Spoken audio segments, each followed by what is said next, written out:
Canal Leitura Sonora. Livro A Filosofia Perene. Autor Aldous Huxley.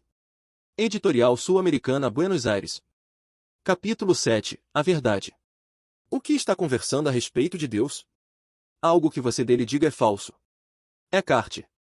Na literatura religiosa a palavra verdade é empregada sem discriminação em pelo menos 3 distintos e muito diferentes sentidos. Assim, às vezes é tratada como sinônimo de feito, como quando se afirma que Deus é a verdade, significando que é a realidade primitiva. Mas claramente não é este o sentido da palavra em uma frase tal como adorar a Deus no espírito e a verdade. Aqui, evidentemente, verdade significa apreensão direta do fato espiritual, em distinção com o conhecimento de segunda mão a respeito da realidade, formulado em frases e aceito por proceder de uma autoridade ou porque uma argumentação, a partir de postulados previamente aceitos, resultou logicamente convincente. E finalmente a acepção mais ordinária do vocábulo, como em tal frase como esta afirmação é a verdade, com que nos propomos expor que os símbolos verbais de que se compõe a afirmação correspondem aos fatos a que se refere. Quando Eckhart escreve, algo que você diga de Deus é falso, não afirma que todas as afirmações teológicas são falsas. Até onde possa haver alguma correspondência entre símbolos humanos e feito divino, algumas afirmações teológicas são tão verdadeiras como nos é possível fazer que o sejam. Como teólogo, Eckhart haveria sem dúvida admitido isto. Mas, além de teólogo, Eckhart era místico. E, sendo místico, compreendia muito vivamente o que o moderno semântico tão industriosamente, e, também, com tão pouco êxito, tenta inculcar nas mentes contemporâneas, ou seja, que as palavras não são com mesmas coisas e que um conhecimento de palavras a respeito de feitos não é em modo algum equivalente a uma apreensão direta e imediata dos fatos mesmos. O que Eckhart realmente afirma é isto: qualquer coisa que possa dizer-se a respeito de Deus não pode ser nunca, em nenhuma circunstância, a verdade, nos 2 primeiros sentidos desta maltratada e ambígua palavra. Igualmente, São Tomás de Aquino dizia exatamente o mesmo quando, depois de sua experiência da contemplação infusa, recusava continuar com sua obra teológica, declarando que tudo o que escrevera até então era uma simples palha comparado com o conhecimento imediato que lhe fora outorgado. 200 anos antes, em Bagdad, o grande teólogo maometano Al-Ghazali havia analogamente descuidado a consideração de verdades a respeito de Deus pela contemplação puramente e a apreensão direta da verdade feito, a disciplina puramente intelectual dos filósofos pela disciplina moral e espiritual dos sufis.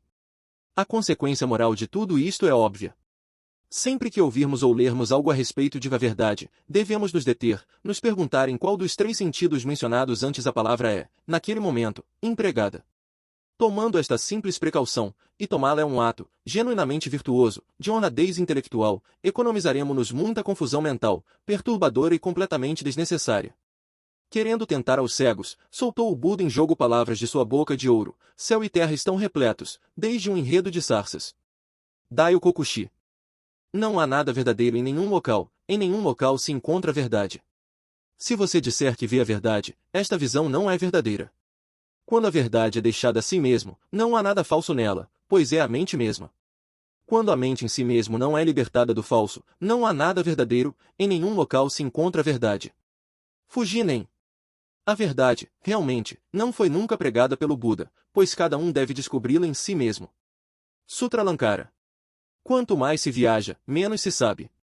Lao Tse. Ouçam, ouçam! Gritou o macaco.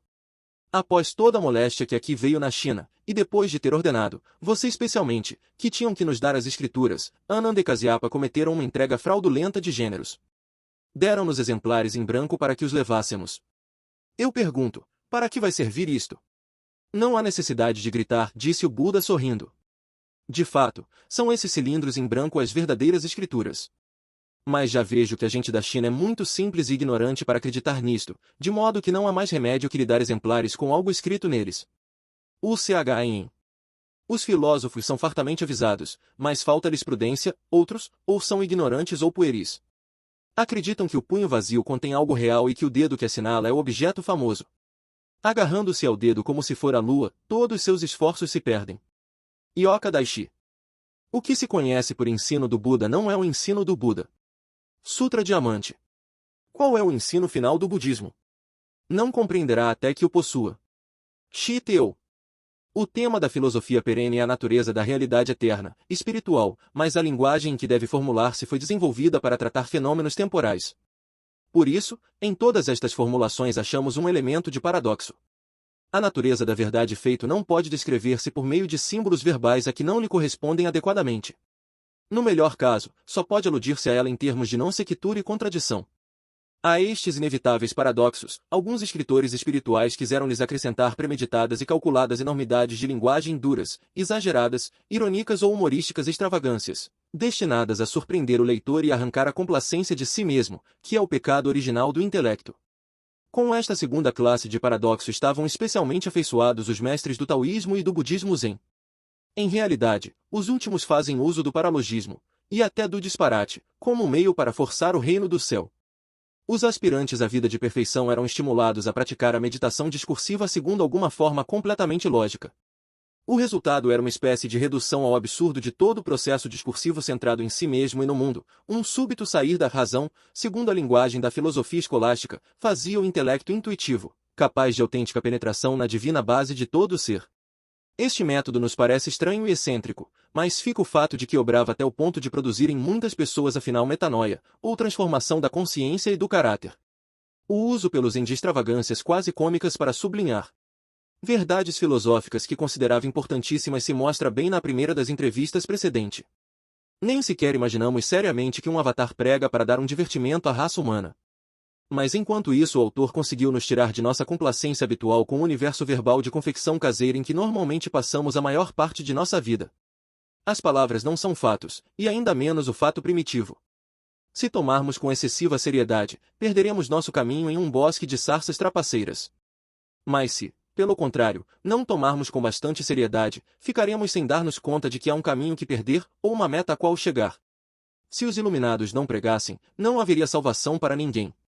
Mas, como as mentes e linguagens humanas são o que são, esta pregação, necessária e indispensável, está rodeada de perigos. A história de todas as religiões se parece em um ponto importante, alguns de seus fiéis são esclarecidos e libertados, porque souberam reagir apropriadamente ante as palavras que os fundadores deixaram cair, outros alcançam uma salvação parcial com uma adequação parcial. Outros, enfim, machucam-se a si mesmos e a seu próximo reagindo de um modo totalmente inapropriado, seja fazendo caso omisso dessas palavras, ou tomando muito a sério e tratando-as como se fossem idênticas com o fato a que se referem. Que as palavras são indispensáveis, em muitos casos, fatais foi reconhecido por todos os expositores da filosofia perene. Assim, Jesus disse de si mesmo que trazia para o mundo algo pior que sarças, uma espada. São Paulo distinguia entre a letra que mata e o espírito que vivifica. E ao longo dos séculos que seguiram, os mestres da espiritualidade cristã acreditaram necessário insistir uma e outra vez sobre um tema que nunca foi antiquado porque Homo loquax, o animal falante, deleita-se ainda ingenuamente em sua principal habilidade, ainda vítima de suas próprias palavras tão desamparadas, como quando se estava construindo a Torre de Babel. Anos recentes viram a publicação de numerosas obras sobre semântica e de um oceano de propaganda nacionalista, racial e militarista. Nunca tantos escritores capazes advertiram à humanidade o perigo dos enganos verbais, e nunca se empregaram as palavras tão temerariamente pelos políticos nem foram tomadas mais a sério pelo público. Este fato é sem dúvida prova suficiente de que, sob formas cambiantes, os velhos problemas continuam sendo o que sempre foram, urgentes, não resolvidos e, segundo todas as aparências, insolúveis. Tudo que a imaginação pode imaginar e o entendimento receber e entender nesta vida não é nem pode ser meio próximo para a união de Deus. San Juan de la Cruz. Áridas e estéreis especulações podem abrir as pregas da vestimenta da verdade, mas não podem descobrir seu amável rosto. John Smith, o platonista. Em todos os rostos se mostra o rosto dos rostos, velado em enigma. Seja como for, sem véu não se vê, até que, sobre todos os rostos, entra o homem em secreto e místico silêncio, onde não há conhecimento nem conceito de rosto. Esta névoa, nuvem obscura, ou ignorância, na qual entra aquele que busca sua face, quando vai além de conhecimento e conceito, é o estado sob o qual seu rosto não pode achar-se, a não ser velado, mas essa mesma obscuridade revela que seu rosto está ali além de todo véu. Por onde observo quão necessário é para mim entrar na escuridão e admitir a coincidência de contrários, fora de todo alcance da razão, e procurar a verdade ali onde a impossibilidade vem a nosso encontro. Nicolás de Cusa. Como a divindade não tem nome e todo nomear é alheio a Deus, assim a alma não tem nome, pois é aqui com o mesmo Deus. Eckhart. Olhe que, pois Deus é inacessível, não repare assim que suas potências podem compreender e seu sentido sentir, porque não se satisfaça com menos e perca sua alma a ligeireza conveniente para ir a ele. San Juan de la Cruz. Achar ou conhecer Deus na realidade por provas externas, ou algo salvo Deus mesmo manifestado e evidente em si, não ocorrerá nunca aqui nem mais à frente. Porque nem Deus, nem o céu, nem o inferno, nem o demônio, nem a carne podem ser de outro modo cognoscíveis em si ou por si, mas sim por sua própria existência ou manifestação em si. E todo pretendido conhecimento de alguma destas coisas, além desta evidente sensibilidade de seu nascimento em si, ou sem ele, é só um conhecimento dele tal como o cego tem da luz que nunca penetrou nele. William Law. O que segue é um compêndio, devido a um eminente erudito, das doutrinas hindus referentes ao Jnana, o libertador conhecimento do Brahma ou divina base. Jnana é eterno, é geral, é necessário e não é um conhecimento pessoal deste ou aquele homem. Está aí, como conhecimento Atman mesmo, e está aí oculto sob toda a vidya, ignorância, imutável, embora possa ser escurecido, improvável, porque é evidente por si, sem necessidade de prova, porque é ele quem dá todas as provas à base de possibilidade. Estas frases se aproximam do conhecimento de Eckhart e ao ensino de Agostinho sobre a eterna verdade na alma que, sendo por si imediatamente certa, é a base de toda certeza e uma posse não de A ou B, mas sim da alma. Rudolf Otto. A ciência da estética não é com mesmo a prática e apreciação da estética, nem mesmo um meio imediato para chegar a ela. Como pode aprender-se a ter bom olho para as pinturas ou a chegar a ser um bom pintor? Não, certamente, lendo Benedetto Croce. Aprende-se a pintar pintando, e se aprende a apreciar as pinturas visitando os museus e olhando-as. Mas isto não quer dizer que Croce e seus colegas tenham perdido tempo. Teríamos que lhes agradecer o trabalho empregado em construir um sistema de pensamento por meio do qual a importância e valor, imediatamente apreendidos, da arte podem ser aquilatados à luz do conhecimento geral, relacionados com outros fatos da experiência e de tal modo e até tal ponto, explicados. O que ocorre com a estética ocorre também com a teologia. A especulação teológica é valiosa assim que permite aos que tiveram imediata experiência de diversos aspectos de Deus formarem ideias inteligíveis acerca da natureza da divina base e de sua própria experiência da base em relação com outras experiências. E quando se elaborou um sistema coerente de teologia, é útil assim que convence aos que estudam de que não há nada inerentemente contraditório no postulado da divina base e de que, para os que estão dispostos a cumprir certas condições, o postulado pode converter-se em um fato advertido. Em nenhuma circunstância, entretanto, pode o estudo da teologia ou o assentimento mental a preposições teológicas ocupar o lugar do que Ló chama o nascimento interior de Deus. Pois teoria não é prática, e as palavras não são as coisas que representam. A teologia, tal como a conhecemos, foi formada pelos grandes místicos, especialmente São Agostinho e São Tomás. Muitos outros grandes teólogos, especialmente São Gregório e São Bernardo, e mais para cá até Soares, não teriam tido tal penetração sem supraconhecimento místico. O abade John Chapman.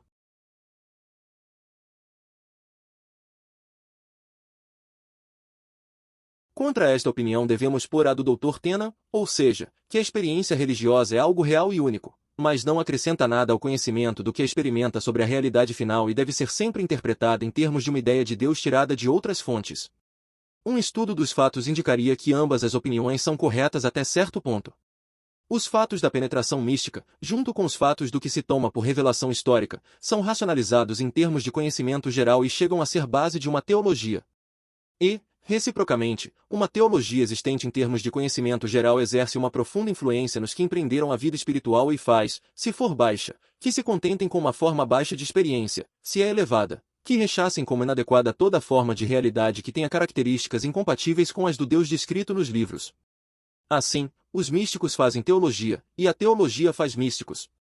Uma pessoa que dá seu assentimento a um dogma falso, ou toda sua atenção e fidelidade a um só dogma verdadeiro de um sistema pormenorizado, enquanto descuida os outros. Como muitos cristãos se concentram exclusivamente na humanidade da segunda pessoa da Trindade e ouvidam ao Pai e ao Espírito Santo, corre o perigo de limitar adiantado sua apreensão direta da realidade. Em religião, como em ciência natural, a experiência se determina só pela experiência. É fatal prejulgá-la, obrigá-la a encaixar no molde imposto por uma teoria que, ou não corresponde aos fatos, ou corresponde só a alguns dos fatos. Não se esforce em procurar o verdadeiro, escreve um mestre zen, cessa só de abrigar opiniões. Só há um meio de curar os resultados da crença em uma teologia falsa ou incompleta e coincide com o único modo conhecido de passar da crença na teologia mais verdadeira ao conhecimento do fato primitivo: abnegação, docilidade, abertura aos dados da eternidade. As opiniões são coisas que nós fazemos e podemos, portanto, compreender, formular e discutir. Mas, reparar no que as potências podem compreender e os sentidos sentir segundo as palavras de San Juan de la Cruz, é satisfazer-se com o que é menos que Deus. O conhecimento unitivo de Deus é possível só àqueles que cessaram de abrigar opiniões, até opiniões tão verdadeiras como é possível ser o de abstrações verbalizadas.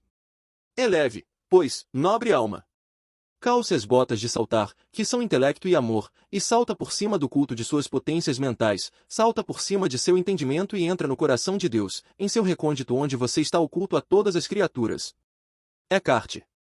Com a luz da palavra e o discernimento deve-se ir além da palavra e do discernimento e entrar no caminho do ensinamento. Lankavatara Sutra. A palavra intelecto é usada por Eckhart no sentido escolástico de intuição imediata. Intelecto e razão, diz Tomás de Aquino, não são duas faculdades, a não ser distintas como o perfeito do imperfeito. O intelecto significa uma íntima penetração da verdade, a razão, investigação e discurso. Seguindo, e logo abandonando, o caminho racional e emotivo de a palavra e o discernimento pode entrar no intelectual ou intuitivo caminho de ensinamento. E contudo, fez-se as advertências dadas por aqueles que, através da abnegação, passaram da letra ao espírito e da teoria ao conhecimento imediato, as igrejas cristãs organizadas persistiram no hábito fatal de tomar os meios pelos fins. As afirmações verbais das mais ou menos adequadas racionalizações teológicas da experiência tomaram-se com excessiva seriedade tratando com uma reverência que só se deve ao fato que querem descrever. Imaginou-se que as almas se salvam se dá sentimento ao que loucamente se considera a fórmula correta e que se perdem se nega. As duas palavras, filioque, possivelmente não foram só causa do cisma entre as igrejas do Oriente e Ocidente, mas são indubitavelmente o pretexto e casus belli. A supervalorização de palavras e fórmulas pode considerar-se como um caso especial dessa supervalorização das coisas do tempo que é tão fatalmente característico do cristianismo histórico. Conhecer a verdade como fato e conhecê-la intuitivamente no espírito e na verdade como apreensão imediata, isto é a salvação e nisso está nossa vida eterna. Familiarizar-se com as verdades verbalizadas, que simbolicamente correspondem à verdade como fato assim que pode conhecer-se na verdade como apreensão imediata, ou a verdade como revelação histórica, ou inferir-se dela, isto não é a salvação, a não ser meramente o estudo de um ramo especial da filosofia. Até a mais ordinária experiência de uma coisa ou acontecimento no tempo nunca pode ser completa, nem adequadamente descrita com palavras. A experiência de ver o céu ou ter nevralgia é incomunicável, o melhor que podemos fazer quer dizer azul ou dor, com a esperança de que, os que nos ouvem, tenham experiências similares às nossas e assim possam dar sua própria versão do significado. Deus, entretanto, não é uma coisa, nem acontecimento, no tempo, e as palavras temporariamente limitadas que não podem fazer justiça, nem as coisas temporárias, pois são ainda mais inadequadas à natureza intrínseca e à nossa própria experiência unitiva do que pertence a uma ordem incomensuravelmente distinta. Supor que a gente pode salvar-se estudando e assentindo fórmulas é como supor que pode chegar-se ao Tombuctu cansando-se à vista sobre um mapa da África. Os mapas são símbolos, e até os melhores símbolos são inexatos e imperfeitos. Mas, para qualquer um que realmente deseja alcançar um lugar determinado, um mapa é indispensavelmente útil para indicar a direção que o viajante deve seguir e os caminhos que deve tomar. Na filosofia budista dos últimos tempos, as palavras são consideradas como um dos principais fatores determinantes na evolução criadora dos seres humanos. Nesta filosofia se reconhecem 5 categorias do ser: nome, aparência, discernimento, reto conhecimento e talidade. As 3 primeiras estão relacionadas para o mal, as últimas para o bem. As aparências são discernidas pelos órgãos dos sentidos, logo refeitas pela nominação, de modo que as palavras se tomam por coisas e se usam símbolos como medida da realidade. Segundo este modo de ver, a linguagem é uma fonte principal do sentido de separação e a blasfema ideia da autossuficiência individual, com seus inevitáveis corolários de cobiça, inveja, avidez de poder, ira e crueldade. E destas mais paixões surge a necessidade de uma indefinidamente dilatada e repetida existência separada sob as mesmas, perpetuadas condições de ânsia e presunção. O único escape é através de um ato criador da vontade, assistida pela graça búdica, o qual conduz, pela abnegação, ao reto conhecimento, que consiste, entre outras coisas, em uma adequada estima de nomes, aparências e discernimento. No reto conhecimento e por meio dele se emerge da infatuada ilusão do eu, meu, minha e, resistindo à tentação de negar o mundo em um estado de êxtase prematuro e unilateral, e de afirmá-lo vivendo como o homem sensual médio. Chega-se por fim ao transfigurador ensinamento de que Sansara e Nirvana são um, a apreensão unitiva da pura talidade, a base última, que só pode ser indicada, nunca adequadamente descrita com símbolos verbais. Em relação ao ponto de vista mahayânico de que as palavras desempenham um papel importante, e até criador, na evolução do caráter humano não regenerado, podemos mencionar os argumentos de Hume contra a realidade do princípio de casualidade. Estes argumentos partem do postulado de que todos os acontecimentos estão soltos e separados e prosseguem com perfeita lógica até uma conclusão que converte em um absurdo todo o pensamento organizado ou ação intencionada. A falácia, como o assinalou o professor Sonton, está no postulado preliminar. E quando nos perguntamos o que foi que induziu Hume a fazer esta hipótese, tão estranha e pouco realista, vemos que sua única razão para desconhecer os fatos da experiência imediata é o estar das coisas e dos acontecimentos simbolicamente representados por essenciais, verbos e adjetivos, e estas palavras estão, com efeito, soltas e separadas de um modo como, evidentemente, não estão os acontecimentos e coisas que representam. Tomando as palavras como medida das coisas, em vez de usar as coisas como medida das palavras, Hume impôs a pauta discreta e, por assim dizê-lo, suscetível da linguagem sobre o contínuo da experiência real com os impossíveis resultados paradoxais que todos conhecemos. A maior parte dos seres humanos não são filósofos e não lhes preocupa nada a consequência do pensamento ou da ação. Assim, em algumas circunstâncias é óbvio, que os acontecimentos não estão soltos e separados, mas sim coexistem, ou seguem dentro do campo organizado e organizador de um todo cósmico. Todavia, em outras ocasiões, em que a opinião oposta está mais de acordo com suas paixões ou interesses, adotam, bem inconscientemente, a posição de Hume e tratam os acontecimentos como se fossem tão independentes entre si do resto do mundo como as palavras que os simbolizam. Isto pode aplicar-se geralmente a todas as ocorrências que correspondem ao eu, meu, minha. Retificando os nomes soltos e separados, consideramos as coisas como também soltas e separadas, não sujeitas à lei, não envoltas na rede de relações, pelas quais, em realidade, estão evidentemente ligadas com seu ambiente físico, social e espiritual. Consideramos como absurda a ideia de que não há um processo causal na natureza, nem conexão orgânica entre acontecimentos e coisas nas vidas de outra pessoa, mas ao mesmo tempo aceitamos como axiomática a noção de que nosso sagrado eu está solto e separado do universo, e é ele sua própria lei por cima do dharma moral e até, em muitos aspectos, por cima da lei natural da casualidade. Assim no budismo como no catolicismo, monges e monjas eram estimulados a evitar o pronome pessoal e falar de si mesmos com circunlocuções que claramente indicavam sua verdadeira relação com a realidade cósmica e as demais criaturas. Era uma precaução prudente. Nossas reações ante palavras familiares são reflexos condicionados. Trocando o estímulo, pode-se fazer algo para mudar a reação. Sem a campainha de Pavlov, não há salivação. Não insistindo em palavras como meu e minha, evita-se um egoísmo puramente automático e irrefletido. Quando um monge fala de si, não dizendo eu, a não ser este pecador ou este inútil servidor, tende a deixar de dar, é óbvio, seu solto e separado eu e se obriga a advertir sua real orgânica relação com Deus e seus semelhantes. Na prática, as palavras são usadas para outros fins que fazer afirmações sobre fatos. Muito frequentemente se empregam retoricamente, para despertar as paixões e dirigir a vontade para alguma rota de ação que se considera desejável. E também, às vezes, são usadas poeticamente, isto é, são usadas de modo tal que, além de fazer uma afirmação a respeito de coisas e acontecimentos reais ou imaginários, e além de influir retoricamente na vontade e nas paixões, fazem que o leitor advirta que são belas. A beleza na arte ou na natureza é questão de relações entre coisas que não são em si mesmas intrinsecamente belas. Não há nada belo, por exemplo, em vocábulos como tempo ou sílaba. Mas quando se empregam em uma frase como até a última sílaba do registrado tempo, a relação entre o som das palavras componentes, entre nossas ideias das coisas que representam e entre as ressonâncias de associação com que cada palavra e frase estão carregadas, é apreendida como bela por intuição direta e imediata. Sobre o emprego retórico das palavras não é necessário dizer muito. Há retórica para boas causas e retórica para causas mais, retórica que é toleravelmente fiel aos fatos uma vez que comove, e retórica que é inconsciente ou premeditadamente uma mentira. Aprender a distinguir entre as diferentes classes de retórica é uma parte essencial da moralidade, e a moralidade intelectual é uma pré-condição da vida espiritual, tão necessária como é o domínio da vontade e a vigilância do coração e da língua. Devemos agora considerar um problema mais difícil. O emprego prático das palavras. Como deveria relacionar-se com a vida do espírito?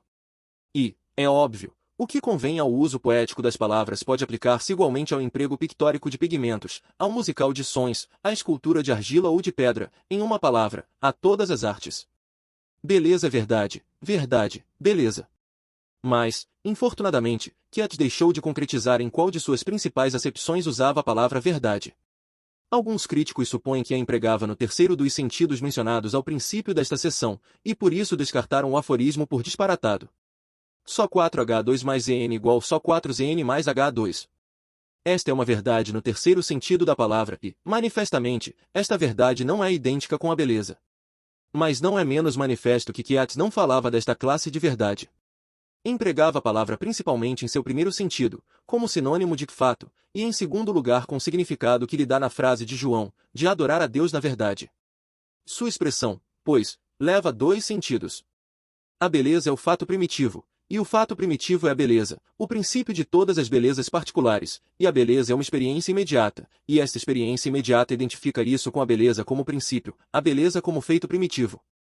A primeira destas afirmações está completamente de acordo com as doutrinas da filosofia perene.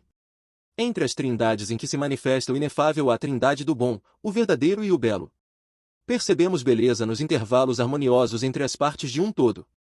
Neste aspecto a divina base poderia paradoxalmente definir-se como puro intervalo, independente do que é separado e harmonizado dentro da totalidade. Com a afirmação de que Hades em seu sentido secundário, os expositores da filosofia perene estariam sem dúvida em desacordo. A experiência da beleza em arte ou na natureza caso seja qualitativamente afim à experiência imediata, unitiva da base divina ou divindade, mas não é com o mesmo essa experiência, e o fato beleza particular experiente, embora participe em certo modo da natureza divina, está a vários graus de distância da divindade. Ao poeta, ao amante da natureza, ao esteta lhe outorgam apreensões da realidade análogas às concedidas ao abnegado contemplativo, mas, por não se preocuparem em fazer-se completamente abnegados, são incapazes de conhecer a beleza divina em sua plenitude, tal como é em si mesmo. O poeta nasce com a capacidade de dispor as palavras de tal modo que algo da qualidade das graças e inspirações que recebeu possa fazer-se sentir a outros seres humanos nos espaços brancos, por assim dizê-lo, que ficam entre seus versos. É este um grande e precioso dom, mas se o poeta se contenta com este dom, se persistir em adorar a beleza na arte e na natureza sem ir mais à frente fazendo-se capaz, pela abnegação, de apreender a beleza tal como é na base divina, então é só um idólatra.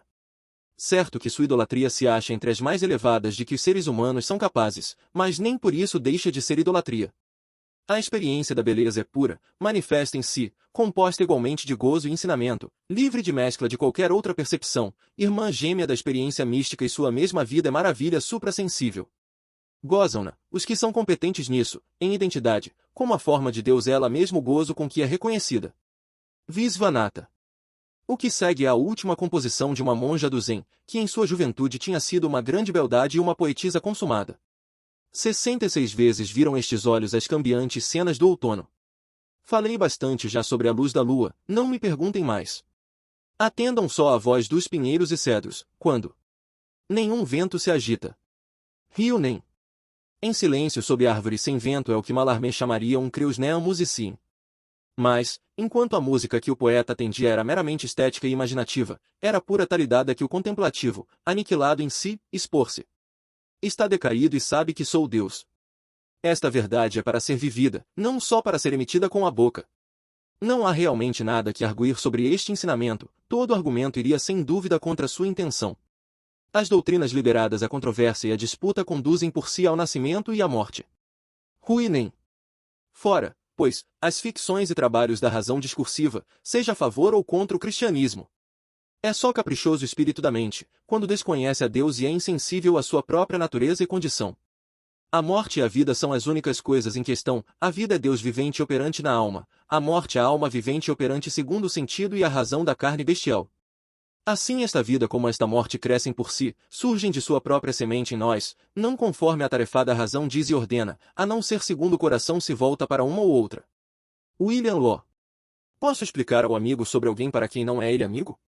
Jalal-ud-Din Rumi. Quando uma mãe diz ao menino que amamenta, vem, meu filho, sou sua mãe, responde o menino, mãe, me dê uma prova de que acharei consolo ao tomar seu leite. Jalal-ud-Din Rumi. As grandes verdades não acham lugar no coração das massas. E agora, estando todo mundo no engano, como guiarei eu, embora conheça o bom caminho? Se souber que não posso fazê-lo com êxito e, contudo, intento obtê-lo, darei só ocasião a outra fonte de engano. Melhor, pois, desistir e não esforçar-se. Mas, se não me esforço, quem o fará? Chuang Tse entre as pontas do dilema de Chuang Tse não há outro caminho que o do amor, a paz e a alegria. Só aqueles que manifestam possuir, embora seja em pequena proporção, os frutos do espírito, podem persuadir outros de que a vida do espírito merece ser vivida. Argumento e controvérsia são quase inúteis, em muitos casos, realmente, são positivamente danosos. Mas isto, é óbvio, é uma coisa que os homens hábeis em silogismos e sarcasmos encontram especialmente difícil de admitir. Milton, sem dúvida, genuinamente acreditava que estava trabalhando pela verdade, a retidão e a glória de Deus quando instalava em correntes de doutas procacidades contra os inimigos de seu ditador favorito e sua marca favorita de dissidência. De fato, naturalmente, ele e outros polemistas dos séculos XVI e XVII não fizeram senão dano à causa da verdadeira religião, pela qual, em um ou outro grupo, lutaram com igual ciência e engenho e com a mesma suja destemperança de palavra. As sucessivas controvérsias continuaram, com algum intervalo de lucidez, durante uns 200 anos, papas discutindo com antipapas, protestantes com outros protestantes, jesuítas com quietistas e jansenistas. Quando terminou finalmente o ruído, o cristianismo, que, como qualquer outra religião, só pode sobreviver se manifesta os frutos do espírito, estava quase morto. A verdadeira religião da maioria dos europeus educados era já a idolatria nacionalista. Durante o século XVIII este passo à idolatria pareceu, depois das atrocidades cometidas por Wallenstein e Tyr em nome do cristianismo, ter sido uma melhora. Aconteceu isto porque as classes governantes estavam decididas a que não se repetissem os horrores das guerras de religião e procuraram deliberadamente temperar a política de força com a fidalguia. Sintomas de fidalguia podem ainda observar-se nas guerras napoleônicas e da Crimeia. Mas os mulotes nacionais estavam devorando implacavelmente o ideal do século XVIII. Nas duas primeiras guerras mundiais presenciamos a eliminação total das velhas cercas e contenções. As consequências da idolatria política se exibem agora sem a menor mitigação, seja de honra e etiqueta humanistas ou de religião transcendental. Por suas sanguinárias brigas sobre palavras, forma de organização, dinheiro e poder, o cristianismo histórico consumou a obra de autodestruição a que sua excessiva preocupação com as coisas temporárias o havia, desde o começo, tão tragicamente entregue.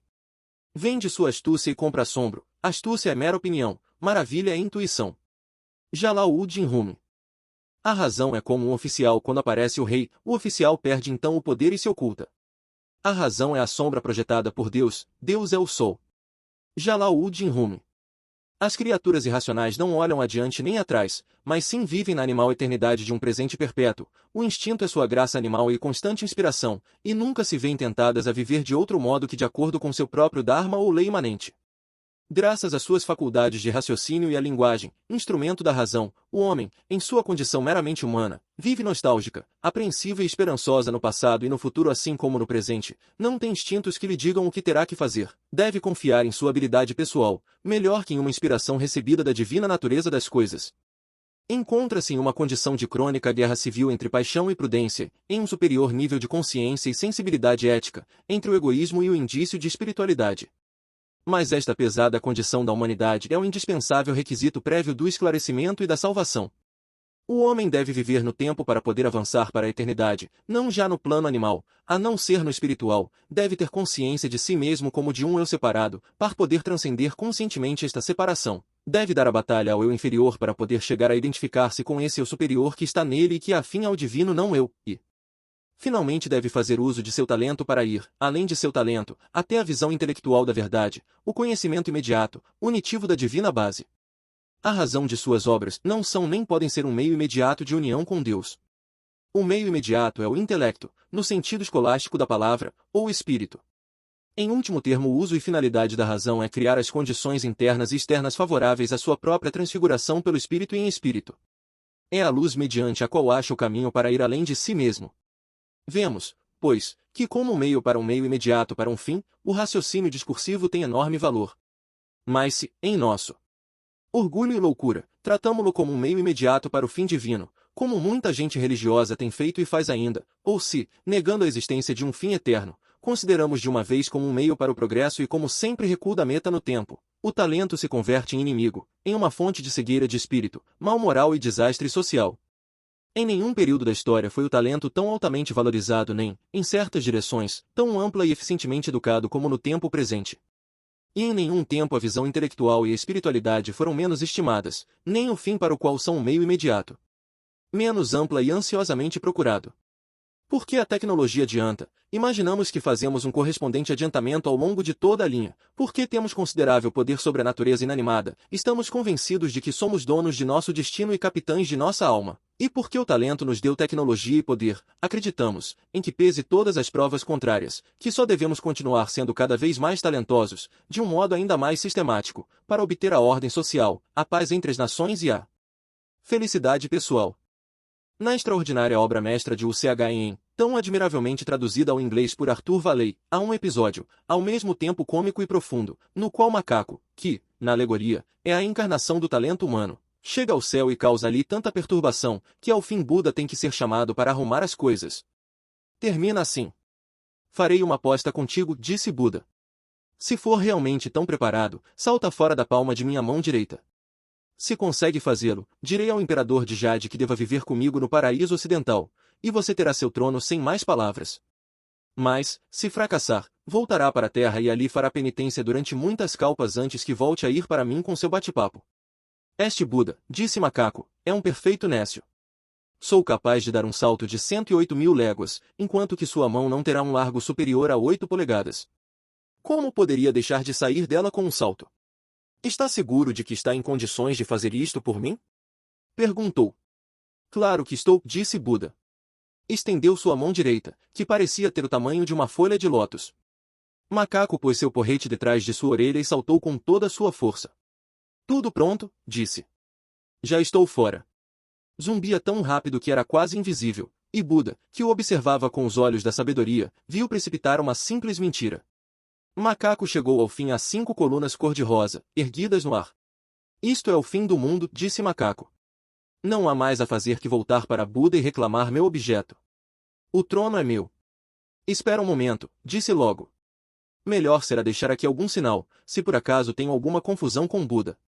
Arrancou-se um cabelo e soprou sobre ele com um mágico fôlego, exclamando, troca. Transformou-se num minuto em um pincel de escrever carregado de densa tinta, e ele escreveu na base da coluna central, o grande sábio igual ao céu alcançou este lugar. Logo, para assinalar sua falta de respeito, aliviou a natureza ao pé da primeira coluna e de uma cambalhota voltou para o local de onde tinha vindo. De pé na palma de Buda, disse. Bom, fui e já estou de volta. Pode ir dizer ao imperador de Jade que solte para aqui os palácios do céu. Sino hediondo, disse Buda, esteve todo o momento na palma de minha mão. Equivoca-te, disse Macaco. Cheguei até o fim do mundo, onde vi 5 colunas cor de carne que se elevavam para o céu. Escrevi algo em uma delas. Levar-lo-ei ali para lhe mostrar isso se quiser. Não há necessidade, disse Buda. Olhe para baixo. Macaco olhou com seus ardentes, arregalados olhos, e lá na base do dedo médio de Buda viu escritas as palavras, o grande sábio igual ao céu alcançou este lugar. E da curvatura entre o polegar e o índice subia um odor de urina de macaco.